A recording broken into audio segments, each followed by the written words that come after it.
अरे भैया जब पहले पेपर में यहां पास होते थे तो अब ये क्यों बना दिया? तो इन्होंने सिर्फ और सिर्फ क्या किया है कि भाई ज्यादा से ज्यादा बच्चों को मानसिक तनाव देने की बात है ये।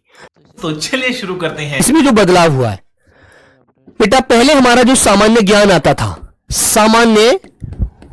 सामान्य ज्ञान आता था मेरे प्यारे बच्चों, वह आता था क्या?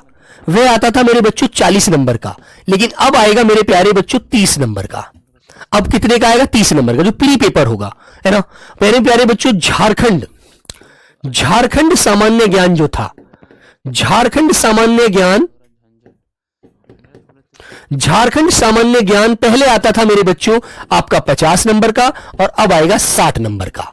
ठीक है, ये प्री पेपर की बात बता रहा हूं।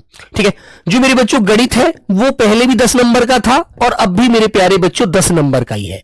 पहले भी 10 का था, अब भी 10 का है। फिर मेरे प्यारे साथी, जो बेटा सामान्य विज्ञान आती थी, सामान्य विज्ञान पहले वो 20 नंबर की थी,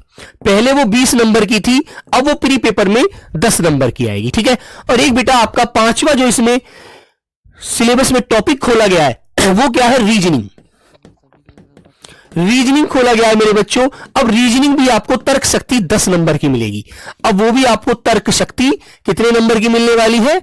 10 नंबर की मिलेगी। तो प्री पेपर में ये सारी चीजें जोड़ी गई हैं और अलग अलग इनमें पास होने के लिए योग्यता बताई गई है कि जो जनरल वाला बच्चा है उसे 40% लेने हैं, ऐसे करके सारा स्लेब बांट दिया है।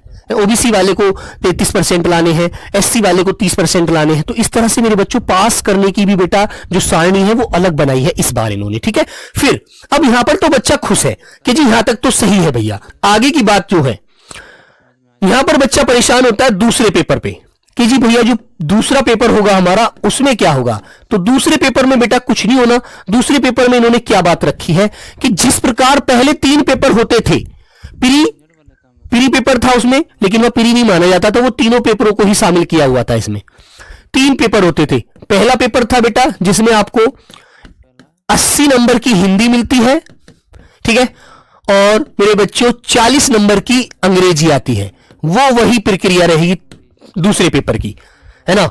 और इसमें मेरे बच्चों जो एक दिन में दूसरा पेपर होगा फिर आपका, उसमें क्या किया गया है, उसमें मेरे प्यारे बच्चों जो सिलेबस पहले था उसी प्रकार से रहेगा, है ना। लेकिन इसका भी पूरी तरह से स्पष्टीकरण नहीं किया है किसी ने भी। और जो तीसरा पेपर होगा, दूसरे पेपर में तो भाषा ज्ञान है, भाषा ज्ञान जो क्षेत्रीय भाषा का है। जैसे हिंदी की 2 पुस्तकों से क्वेश्चन आते हैं, किस किस से? क्षितिज और मेरे प्यारे बच्चों कीर्तिका, क्षितिज और कीर्तिका से, तो इससे ही मिलेंगे, है ना। और तीसरा जो पेपर है वो जैसे पहले आता था, जैसे पहले था ना, पहले था वैसे ही अब भी रहेगा। तो भैया एक बात बताओ, ये प्री पेपर किस लिए किया है? सिर्फ और सिर्फ इसलिए किया है कि जो बच्चे फॉर्म भरते थे यदि वो 50,000 से ज्यादा हो जाते हैं, 50,000 से ज्यादा हो जाएंगे तो उन्हें ये पहले पेपर पास करना पड़ेगा। अरे भैया जब पहले पेपर में यहां पास होते थे तो अब ये क्यों बना दिया?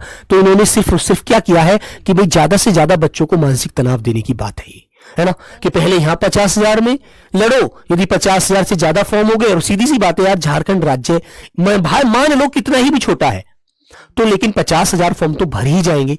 अब 50,000 फॉर्म भर गए तो आपको पहले प्री पेपर देकर आना है, और 50 से कम रह गए तो भैया नहीं देना, फिर आपको सिर्फ ये वाला पेपर देना है। तो ऐसा कौन सा राज्य है, ऐसी कौन सी जगह है इस अपने भारत में जहां पर 50,000 विद्यार्थी नहीं है? हर राज्य में है। तो भैया ये गजट इन्होंने बना करके सिर्फ और सिर्फ एक मानसिक तनाव और दे दिया कि पहले प्री पेपर पार करो, फिर उसके बाद फिर वही प्रक्रिया पार करो जो पहले होती थी। ठीक है, सिर्फ लेकिन रोल इसमें सबसे ज्यादा जो अदा करना रह गया वो झारखंड जीके का हो गया। क्योंकि पहले क्या होता था, सामान्य ज्ञान के 50 क्वेश्चन आते थे, बालक सोचता था इसमें कुछ मेहनत कर लूंगा, कुछ सामान्य ज्ञान में मेहनत कर लूंगा झारखंड में, तो अपना अच्छा खासा एक नंबर का बेटा संग्रह कर लूंगा इकट्ठा, है ना, जो दूसरे पेपर में यहां पर तीसरे पेपर में करता था। अब उसे पहले पेपर में भी लड़ना है ना, अब दूसरे पेपर में फिर लड़ना पड़ेगा। तो बात तो वही की वही रही, सिर्फ और सिर्फ विद्यार्थी को एक क्या कर दिया, सिर्फ और सिर्फ बहलाने वाली एक बात दे दी कि हमने गजट बना दिया है। चलिए दोस्तों, बताइएगा वीडियो किस तरह कैसा लगा। लेकिन दोस्तों ये इस तरह नहीं होना चाहिए। एक तो दोस्तों आप लोग झारखंड में कितना दिनों बाद वैकेंसी निकाल रहे हैं, उस वैकेंसी को आप पूरा भी नहीं कर रहे हैं, लेकिन इस तरह का झंझट करवा दे रहे हैं। इस तरह नहीं होना चाहिए दोस्तों। और बताइएगा दोस्तों वीडियो कैसा लगा या नहीं लगा। चलिए दोस्तों, मिलते हैं किसी नेक्स्ट वीडियो पर, तब तक ले जय हिंद, वंदे मातरम।